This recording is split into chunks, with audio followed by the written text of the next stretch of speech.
It's an amazing thing, actually, to sort of.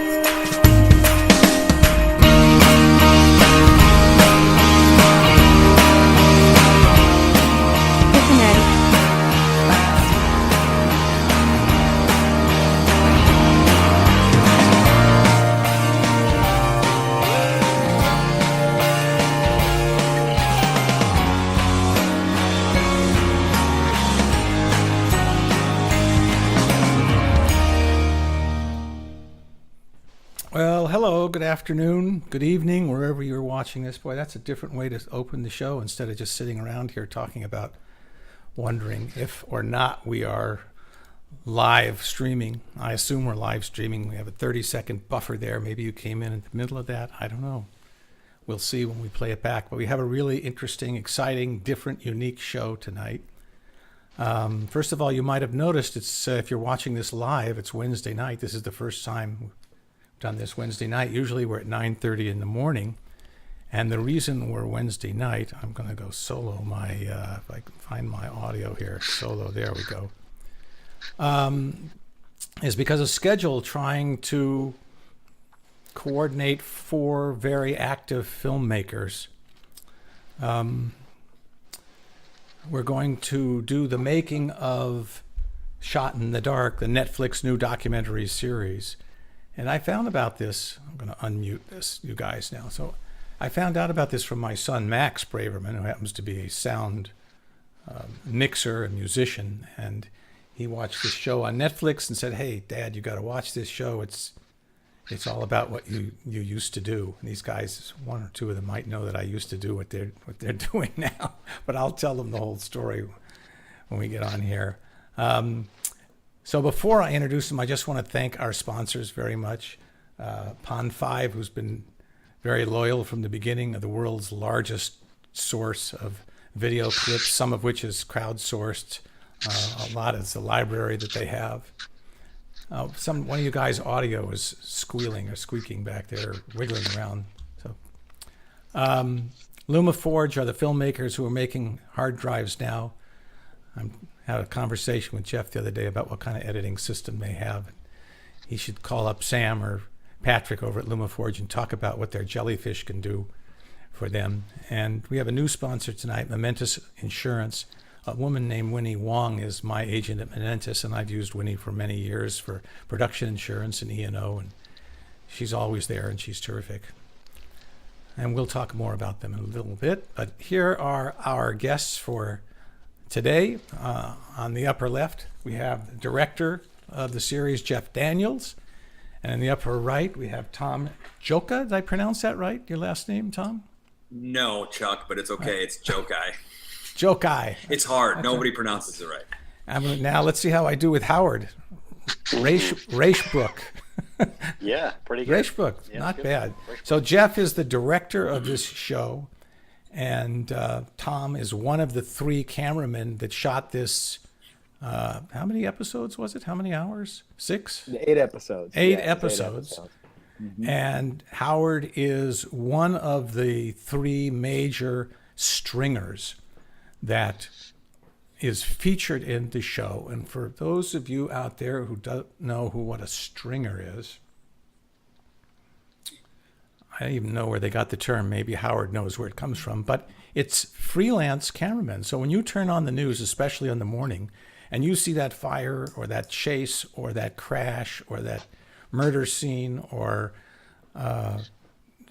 somebody being rescued somewhere, and it happened at 2 o'clock in the morning, I can guarantee you that the local station didn't have a crew out there all night. It's guys like Howard and some of the other fellows that are in this show that are running around with the police and fire radios. And as I teased a little bit before, I don't think I told you, Howard, I actually supported myself through college for several years, way back when actually they were shooting on film. And I had a Bell and Howell and a Bolex and a 100-foot roll of film, silent film, and I had a battery-operated light on the side. Not that different than the light you have. And I would go... That's incredible. I had a fire radio and a police radio in my car. And I would get $25 for every story that they bought. And I wouldn't, and it was hard to do more than one station at a time because you couldn't make a file and upload it to different stations like you guys do. I had to do 100 feet of film, and then I had to shoot another 100 feet of film. And that's crazy. I had no idea. Think about that. So Jeff, let's. I can't even imagine that. Yeah. Yeah, I almost feel bad for you, Chuck. Shooting film, exposing film out in the run. Oh man, that's on my own, and no headquarters to go back to and say, hey, give me some information. And I was competing against some other stringers that were out there, but my biggest competitor was a guy who worked for a newspaper that doesn't even exist anymore, a guy, the Herald Examiner, who was a big, huge guy who was kind of a mean SOB. And for some reason, and he wasn't even competitive with me because he was shooting stills and he was on staff and he was out at night. And for some reason, he just didn't like stringers out there, I guess. But I just stayed away from him. Jeff, tell us, how did this show come about? And Sure. What's the story behind this whole thing? Fair question. I think originally it was probably about 2 years ago, maybe 2.5 years ago now. Shannon and Howard had been kind of shopping around this idea, a little bit of a follow doc series, kind of following their work. And Howard had access, being a stringer himself out there at night, he had access to a couple of the other characters, the flavorful characters, if you will, that were out doing some of the same stuff. So they were the ones behind getting this thing kind of going. And fortunately, it came across my desk. And at that point, we kind of set out the first initial phase of the development, and which meant going out with Howard, going out with Zach, going out with Scott, even just kind of a little meet and greet, kind of a casting tape. So I spent a couple of nights doing a ride along with them out here in LA, just kind of getting a feel for the world, getting a feel for them, getting a feel for the business. We took all that footage and cut together a really sexy 5-minute trailer that was just kind of a little bit of an introduction to LA at night. I think we were originally fascinated with the underbelly of LA. I think that was one of the big draws at the time. Not looking at the city in the typical, beach and sunset and palm tree type situation, but to look at, the darker side, the things that are happening, the storylines that are happening in the middle of the night when everyone's asleep. We took that reel and we started pitching it around, and eventually we got some interest in it, and we were able to take it a step further and make a proper pilot. So we got a little bit of money together. We jumped back out there. We shot with Howard. We shot with Zach. We shot with Scott again, just to augment that footage. And we cut together a nice little pilot that had a beginning, middle, and end, a deep dive into their characters, if you will. And then once we had that in place, unfortunately, the network that got involved there actually ended up folding. They went out of business, and the project kicked back to us, which actually worked out, I think in the long run, a better deal, because we eventually got it in front of Netflix, and Netflix jumped on it and they said, let's make it a series. And at that point we started filming, and the rest is kind of history. At that point we did 8 episodes. In the course of last year, we started filming the end of 2016, and we filmed right up till, I'd say, almost our last day was June 2017. And all the way up until that point, we were out there sporadically shooting, following these guys, doing some pickups, doing some B-roll, and cut together 8 episodes and put it up on Netflix. So because I think if you haven't seen this show, or if you haven't seen the trailer, which is really great too, but if you haven't seen this show, maybe you don't understand why I was so excited about doing this episode. This is just a minute pull from maybe 2 minutes, 3 minutes into the first episode, and this clip is under 90 seconds. Let's take a look. In the middle of the night, when everybody else goes to sleep, we're nocturnal. We document very bad things. reason that people slow down and stare at crashes is kind of the reason that I have a job. I film people's misery.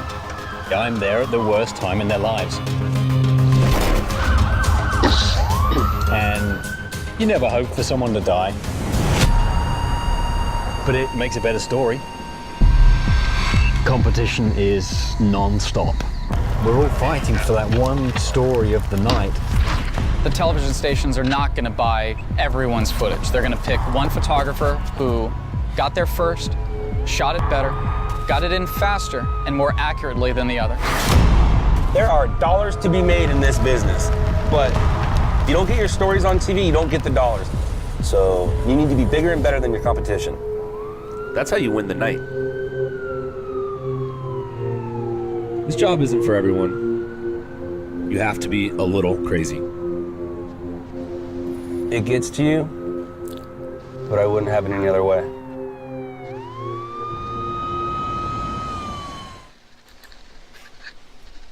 I don't know. It's pretty amazing stuff for me. It looks like a feature film. As a matter of fact, I mean, I haven't seen Nightcrawler in a while, but I think this probably looks a hell of a lot better than Nightcrawler looked. I mean, just in this 1 minute and 25 seconds worth of stuff, you had fantastic shots. What about the drone stuff? I mean, when did you do the drone stuff? I mean, I think that was always kind of built into the approach. You know, I think from the get-go, you know, we always wanted to kind of elevate as much as we could cinematically, you know, so it would be more of a docu-cinema. Yeah, so like every night, you know, we'd be out there, we'd kind of be trolling for stories. We'd have, you know, Howard and Zach and Scott all kind of rigged up and following them along.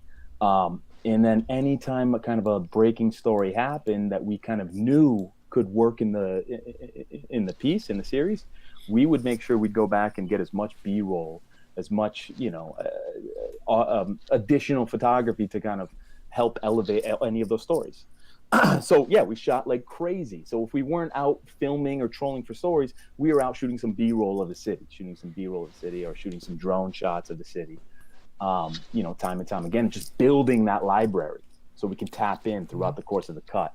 And Howard, any of our shots. Weren't you sort of responsible to some degree? Aren't you? You're credited as executive producer, and I think one of the creators of this show. What was your Yeah, that's right. Yeah. Well, we originally had a show back on another network in 2008, 2009 called Stringers LA. And the kind of interest went away from that. Then we were contacted to be consultants on the Nightcrawler movie, just technical aspects of being a stringer. So that kind of pushed our job into the limelight again. And that really gave us a good positioning to explore this as a docuseries again. And that's when I started pitching it around with my business partner, Shannon, and I met with the production company, Cargo 7. And you know, we met with a lot of production companies, but we felt comfortable and really, really liked the way that Cargo 7 shot stuff, the look and feel of their previous projects blew us away. So we partnered with them, and then we went ahead with pitching the series. And then, you know, like Jeff said, it went to another network that eventually folded, but you know, we landed in the perfect place. I think, by the way, Howard, your microphone is rubbing up against your shirt, and that's what's causing the static. If you could keep it away from the shirt, I think that would help. Thank you. Tom, what was it like for you being out there in the car, and was it sort of shocking at first, or, you know, I mean, I've seen you've got a lot of credits on a lot of different shows, but I'd love to know, what was it like being out there? Well, for me, I had no idea the news was made like that at all. And Jeff never told me a thing about that. So that was definitely shocking. It was an eye-opening experience. The whole thing was very interesting. It was amazing. What do you mean you didn't? What do you mean you didn't know the news was made? What, like what? How was? I had no idea Stringers even existed. Like, I had no idea. I just thought they had a news crew out, and that's how it got done. I had no idea.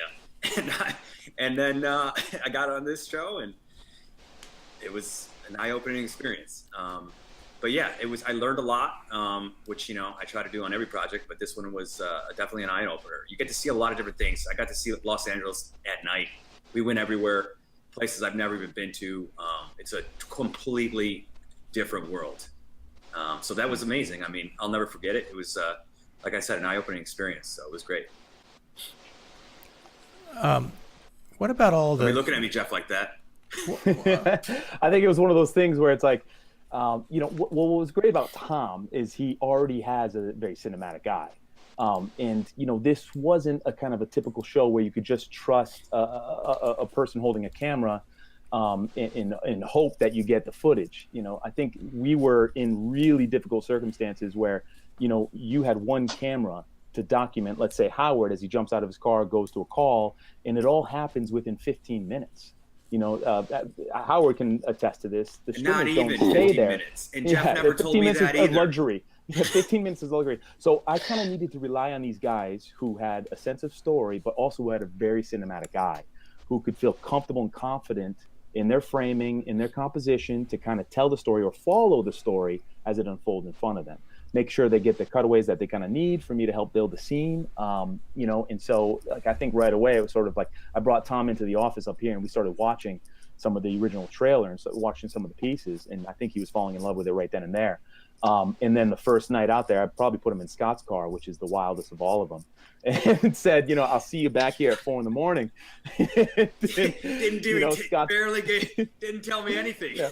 Well, let's take another look at another clip, because I don't want to get through this show and not have these clips, and I think this is pretty amazing too. And this is, again, just from the first episode, so here we go. Short clip. You need 5 things to do this job. You need a car, you need a camera, you need a phone, you need a computer, and you need some scanners and radios and shit like that. And the 6th thing I can't teach you or you can't buy, but it's called the hustle.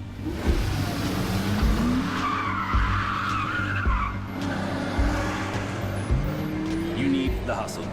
I cannot stress that enough. You don't have the hustle, go home.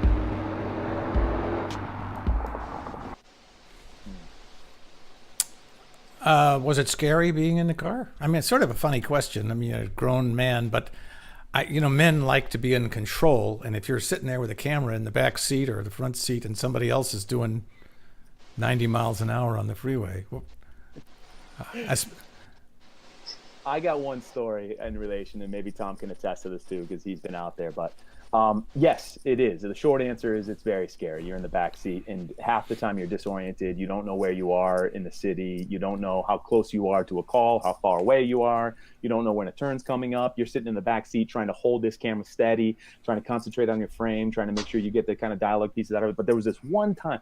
I mean, I guess, and Howard could probably relate to this too. You get after a certain degree, you probably get a little desensitized to it. And I remember this one call in particular. I was in the back of Scott's car, and it was a pursuit call. It never made the show, never made the piece, but it was a pursuit call. And it was about 3 a.m, and Scott was barreling down the highway at an excessive speed, and I was falling asleep in the back seat. My head started nodding a little bit, and I remember just having this kind of self-evaluation of like, wait a second, how am I falling asleep in this situation right now? But they're all really good drivers. They're all very experienced, and I personally didn't feel threatened, but it took a certain nerve for sure. Sorry, somebody's staticky there. I'm sorry, Tom. Go ahead. For me, I've done a lot of shooting. I've shot out of cars, done a lot of crazy shooting, a lot of crazy situations. But this one in particular was, and it, like what Jeff said, it's, you don't know, you look up and you're in Compton, and the next minute you're in downtown Los Angeles. You don't even know where you're at. You're shooting, like he said, like crazy. And then you're also talking to them. But I will say this, there was never a moment where I felt unsafe. I mean, these guys are professionals. They do it every night. I mean, they're really good at it. So it's like, even though it was all that, everything Jeff said, and it was crazy, and you get all that adrenaline's going, there was no time where I was like, oh, okay, I don't want to do this anymore because it's not safe. But, I have a wife and 2 kids. I would have gotten out of the car the first night and be like, I'm not doing this anymore, Jeff. But like I said, those guys are professionals. They do it every night. They're really, really, really good at it. Howard, don't let you know. Thank you. It's one I compliment appreciate I'm giving that. you, but they are really, really, they're really good at it, and they know what they're doing. And I mean, these guys know these streets like with their eyes closed, they can get anywhere. It's crazy. I've never seen anybody like it, to be honest with you. Let's talk just for a second about the geeky camera stuff, Howard. I was surprised, but not really surprised. But it seemed to me like everybody was using JVC cameras. Am I right or wrong? Or at least most of the people. And why? Because JVC is not the go-to that you think of. Yeah. Right? My backup camera is a JVC. I use a Sony PMW 300K1 as my main camera. I like that. It's just a low light camera. It's quick. I've never had any problems. I've dropped it. As far as JVC, I think that might be a Zach thing. I know he buys them for his guys. My brother does use a JVC. My twin brother, Austin, uses a Sony PMW. I know Scott uses a Sony PMW 300. Personally, I prefer Sony. As I said, my backup camera is a JVC. It's a good camera. It's just not as clear and doesn't work as well in low light as the Sony's, in my opinion. I thought you were going to say that JVC is longer, and so it balances easier on your shoulder than the smaller little Sony cameras, which you have to kind of hold like this. But the JVC is more shoulder mounted, or no?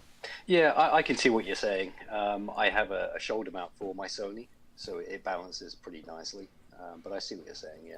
And the other thing that's kind of amazed me is that everybody out there, not only were you shooting, so you have to know how to shoot and you have to know how to get decent audio, but then you had a computer and you were editing in the car before you. Yeah, I've never seen anything like that either, Chuck. It's crazy. I mean, 15 years ago, we were dropping tape at the stations and making dubs, and after that, we had to go to a satellite station in West LA to feed out. So not only did you race for the story, you had to race to get to the satellite place first, because whoever fed the footage first would usually get the hits, as we call them.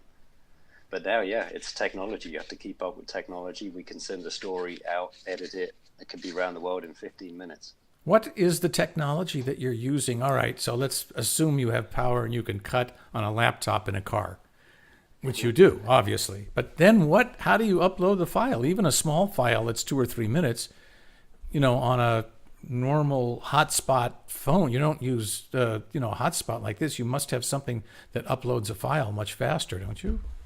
Well, we have consumer Wi-Fi hotspots in the cars. There was a good time where we had to kind of figure out quality versus time. So, we worked with the stations a lot, decided that what file size looks good and what bit rate we could use to make it look good and not make it look like VHS.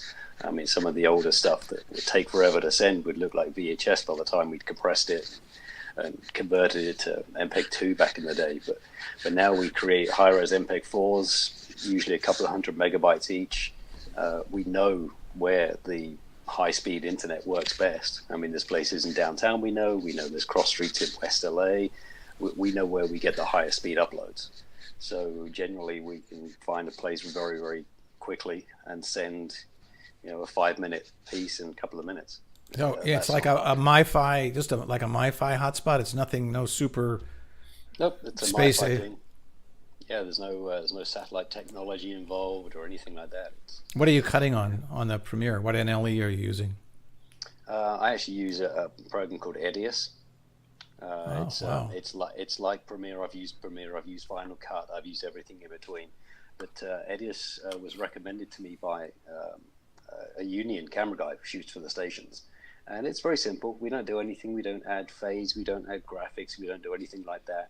I mean, the most we do is we add color bars and tones at the front and maybe a slate to say this is Fire Hydro Crash, Beverly Hills, 2 a.m. And then RMG, my company, I don't know how the other companies do it, but we have our own video server. It's based on the East Coast, where we have a simple web uploader. You fill out like IPTC fields almost, cameraman, date, just brief story aspects, and we send that out, and it's all automated now. Once we send it out to our distribution list, it goes to all of the network's control rooms. They click download, they have their own login and password, and they download it, and we bill them. So it's actually pretty simple. It's streamlined. It took a while to get used to it, and we've spent a good few thousand on the video server itself, but it works great. So do the other guys have the same? So you're not going directly to the station. You're going to a server first, and then you have to call the station and say, I have an XY story, and they have to download it, or do they just? Well, what we do is we upload it, we fill out the captions, and it sits on our server. And then as soon as it's uploaded, we share via email. A lot of the control rooms at the stations have a direct email. So we send that to all the control rooms, producers, directors, news desk emails, tip emails to all the different stations, CBS, NBC, KTLA, Channel 7. We send it out to about 500 emails. And the bigger the story, we send it to networks as well. So it automatically distributes from our own video server directly via email with a link. They click the link, that takes them straight to our archive page. It's all broken down, categorized, keyworded. They have to log in, they have their own username and login. We can see who downloaded what at what time. So it's like I said, we spent a lot of money, but it's very streamlined. And do you own the rights to all the film that you sell one time, or what? Who owns what after on a regular story? Yeah, a regular story, we retain 100% copyright. It's all ours. They get to use it for 1 year, as much as they like. And there's no difference between any size of story. We could shoot a plane crash, we could shoot a hydrant crash, and they will pay the same, and they'll have the same rights for that. Where you make your money is the networks, like CNN or NBC Network. Then the price goes way up. But it has to be a story of national importance. Well, speaking of that, that's a good transition to your fire story. Do you want to tell us about that? And I have that short clip. Yeah, it was amazing. Honestly, you just never know what you're going to capture on tape. And I didn't know how fast this was going to explode, literally. So I'm filming the brush fires up in Ventura County before Christmas, the Thomas Fire, they called it. And I spent a few days up there. I got some pretty good stuff. It was one of the bigger fires I'd ever filmed. And I see this guy pull over on the side of the freeway, and he jumps out and he starts running around like he's crazy. So I didn't know what was going on. So I focused my camera on him. And then it dawned on me, he's chasing an animal. I first thought it was going to be his dog. I thought maybe he'd stopped to look at the fire, open his door, and a dog had got out. Well, maybe you shouldn't spoil the whole story. Let's run the clip, and then you can tell us what happened. Okay. Here we go.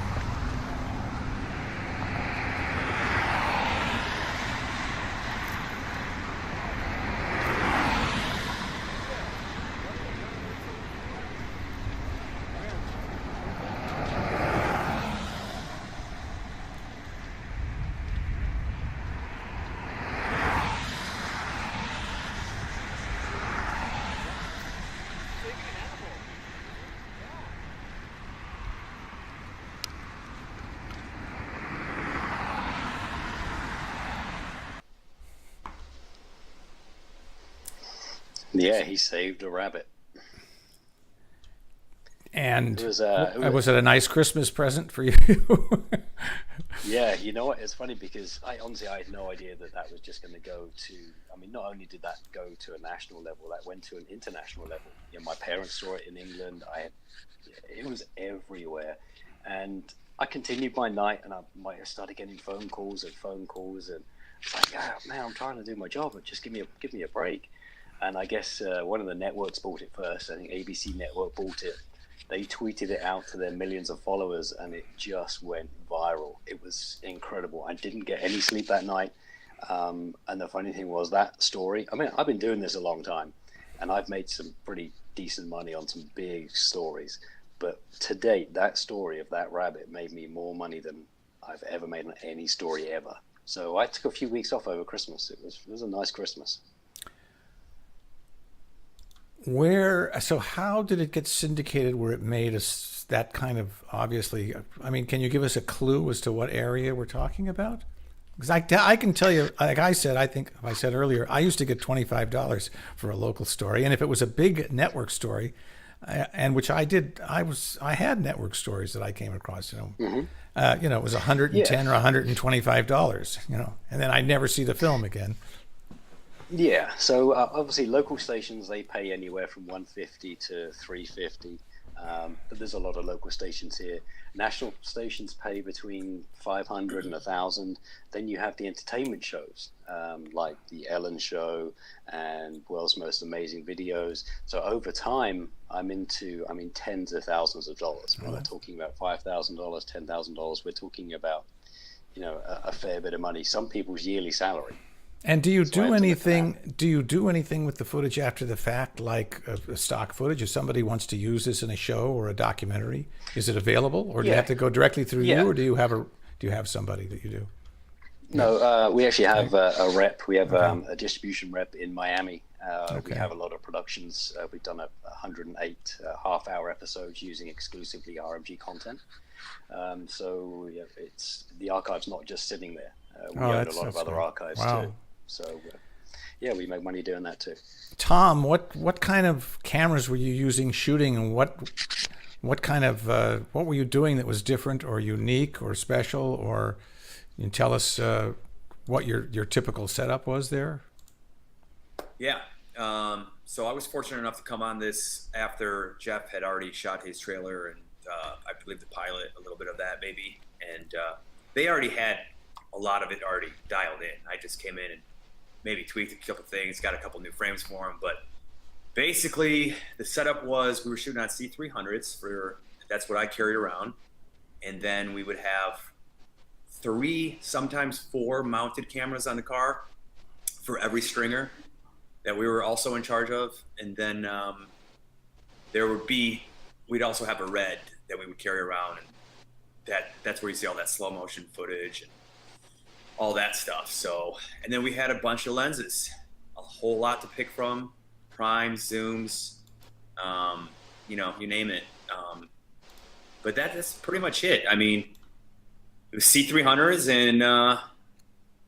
and a red, and then a couple, I think, Jeff, what do we have? Those Blackmagic little ice cube cameras, maybe? I think we had one of those mounted in the car, and we had a C300 mounted, and we carried a C300 on us. But yeah, that's pretty much it. Yeah, I think everything kind of revolved around that hood mount camera. I think that was, for us, that was kind of, I think, the cornerstone of the cinematic approach. What was that camera?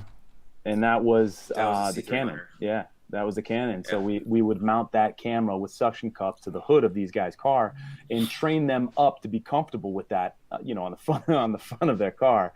Which they were really good at. That didn't even bother them. But when you pull up to a scene where there's some action going on and a lot of cops or something, you're running away from the camera car, and you've got like 3 cameras suction cupped onto the car and nobody watching the C300 that's sitting on the hood of the car?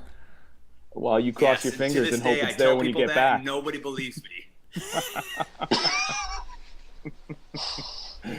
Exactly. It was really wild. And so, did you remotely control on and off on the camera, or did you just turn, on the remote cameras, or were they just turned on and let them go, or what? I mean, there's some great sequence. The thing that really is mind blowing about this show is how real it is, and yet the coverage is so amazing, And I think of the scene with Zach in the car when there are people going slower than he wants to go, and you've got the shot from the side, and you've got the shot from behind, and you've got 2 shots from in front of him, and you've got the helicopter shot, and you've got Oh yeah.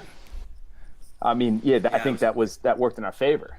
You know what I mean? Like, to have all that additional coverage, and help be able to play with timing, tempo, and the edit and everything like that. So I hate the term B-roll, but I must say the B-roll was just the icing on the cake here to such a great degree. So you didn't answer the question though. Were the cameras that were on the hood or outside, could you turn them on and off, or did you just turn them on and kind of walk away?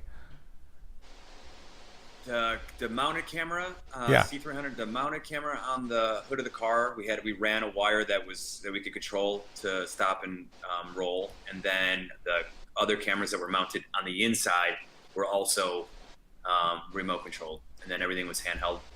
And this also too, Chuck. This is the first time I ever shot with a camera the way that we did.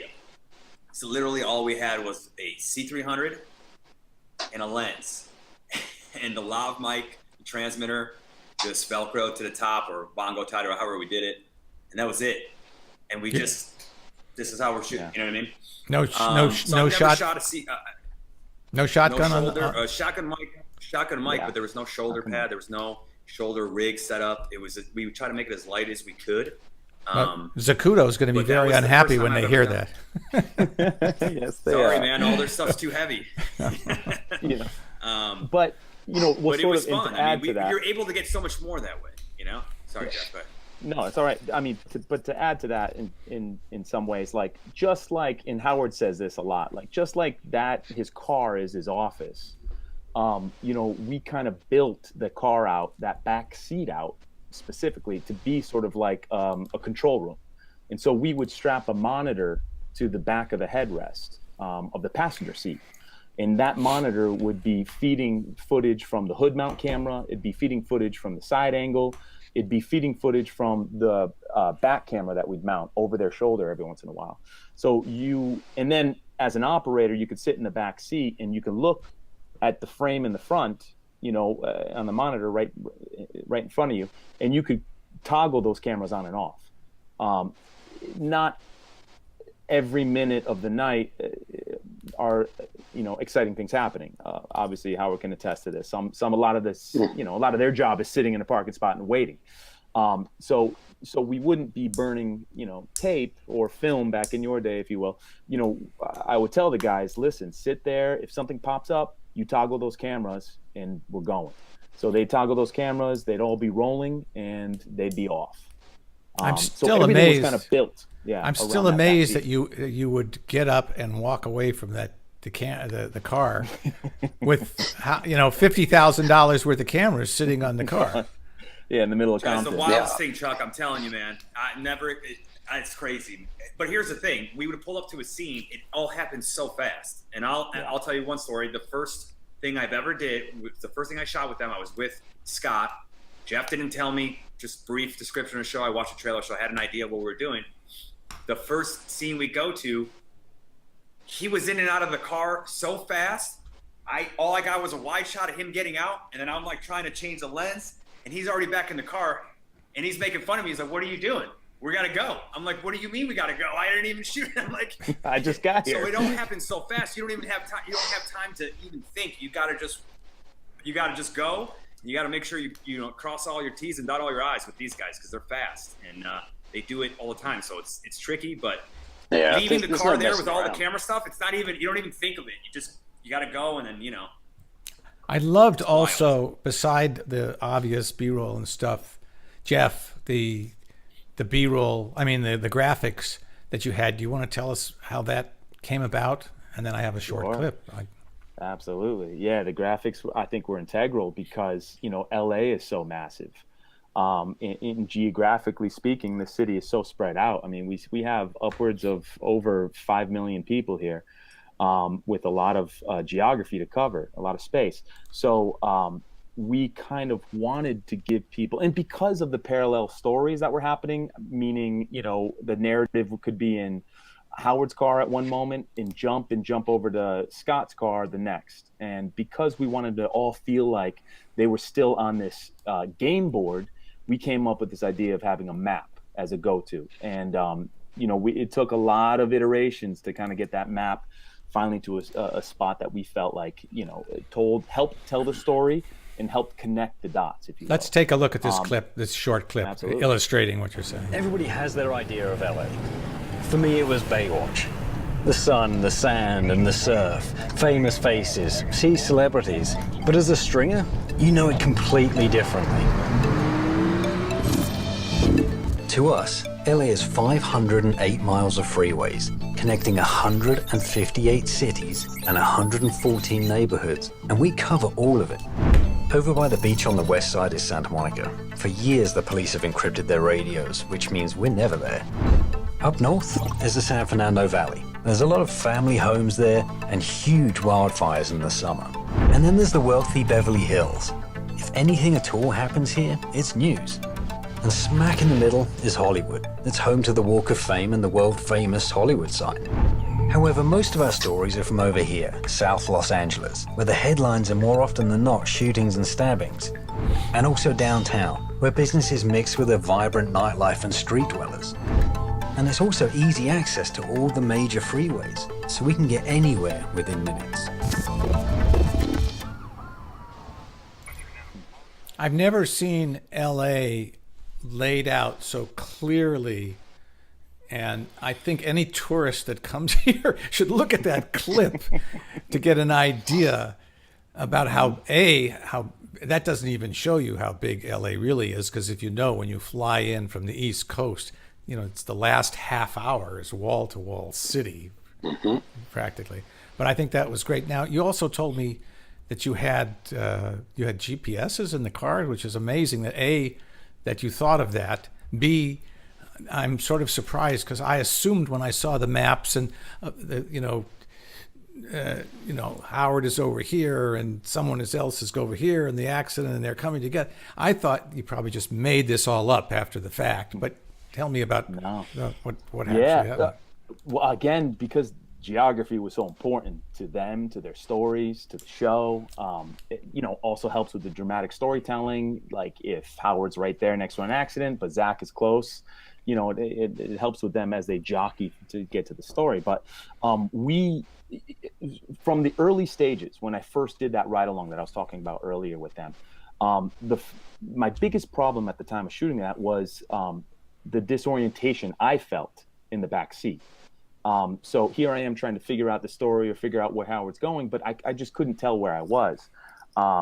And so to remedy that, we came up with this GPS design where we would basically log every night that we went out filming by putting a GPS little marker on their car. So when they'd come to the studio, we'd get them all kind of rigged up. We'd put the GPS marker on the car, and from that point on, their entire movements were recorded in this GPS tracker.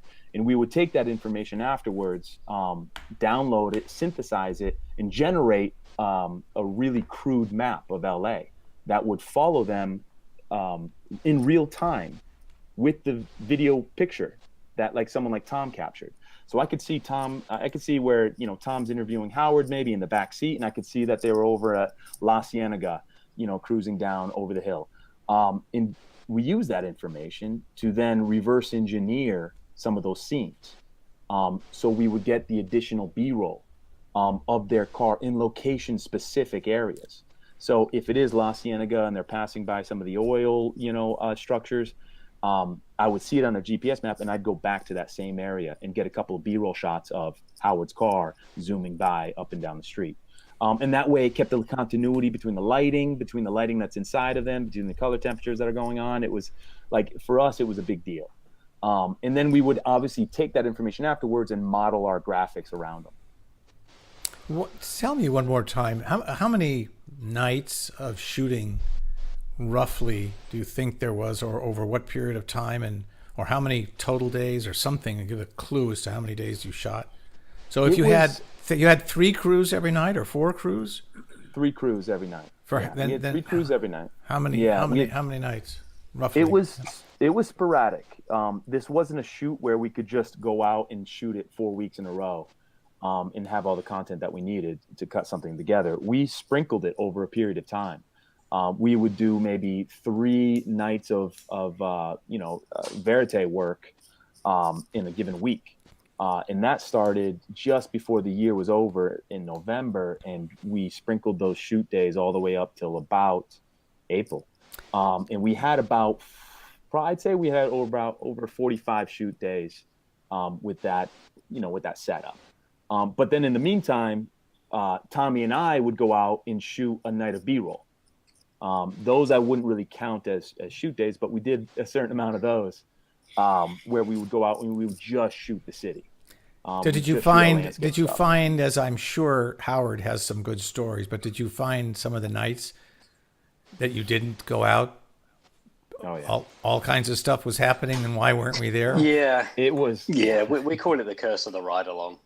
Anytime we've done any interviews or anything about Nightcrawler, the movie, or anything, we'd go out and we'd sit there and nothing would happen. And we warned them before, hey, it's the curse of the ride along. But we kind of planned it so we know what nights are busy, just because we've done it for so long. Like a Thursday, Friday, and a Saturday night are the busiest. Like, we're not going to plan to go out on a Sunday, Monday, and a Tuesday night. That wouldn't make sense. So we did most of our 3-day or 4-day shoots, Thursday, Friday, Saturday, over that period.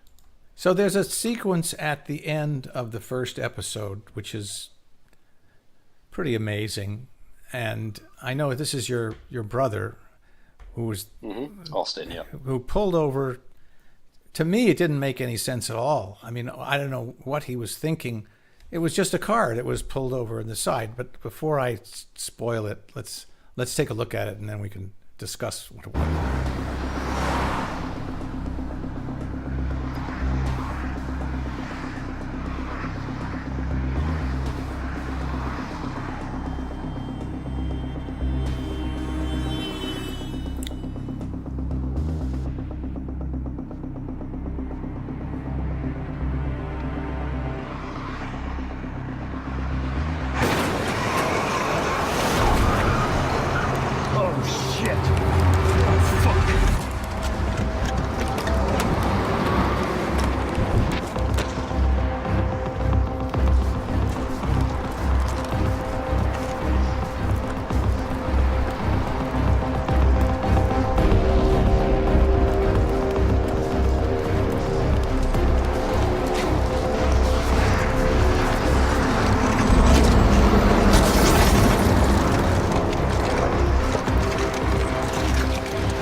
Still gives you goosebumps. I've watched it, a half a dozen times today, and I realized, I saw, whose camera was what, and I realized that your brother, without stopping, without thinking, that was, I guess, his camera on the handle, the door, and he just put the camera down in the car, and you cleverly left in editing that shot running for about a second to show that.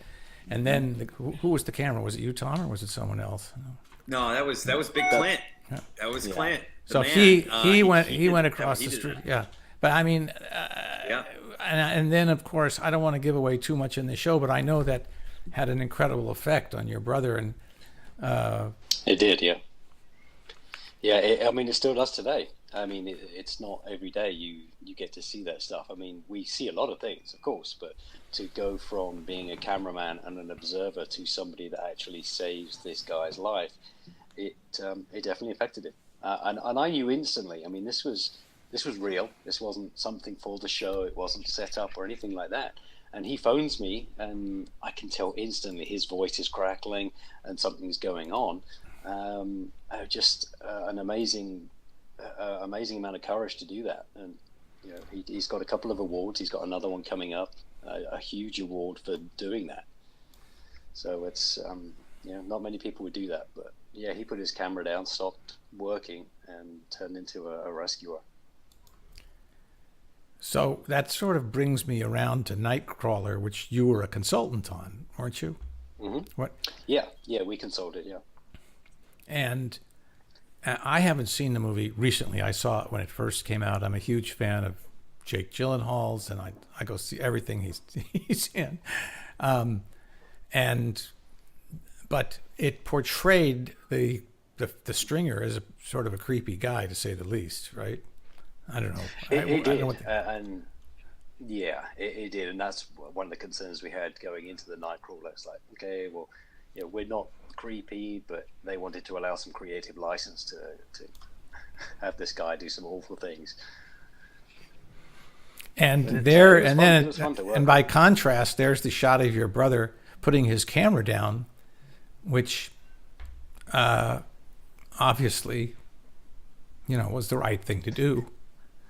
Yeah, yeah. I mean, a lot of people But- certainly compare us to that movie, and he's gone different ways. So.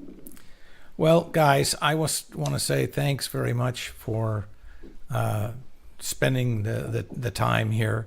I really appreciate it. I think the show was so amazing. And if anybody's just tuning in late, it's called Shot in the Dark. It's currently on Netflix. It's a fantastic documentary series that these guys put together, and you deserve all congratulations and kudos for not only a very compelling story of people, making a living, but it's exciting and thrilling, and it's great documentary film work. Thank you so much. Thank you. Thank you. Tim. Thank you for joining us again. I want to thank our sponsors again, Pond 5 and LumaForge and Momentous Insurance for making this possible. And please support them. I think we should probably run the crawl because I haven't thought about it now. But here's our credits, as limited as they are. And thanks very much for joining us. And we'll see you on 2 weeks on the next episode of Westdoc Online on April the 18th. Thanks so much. Goodbye.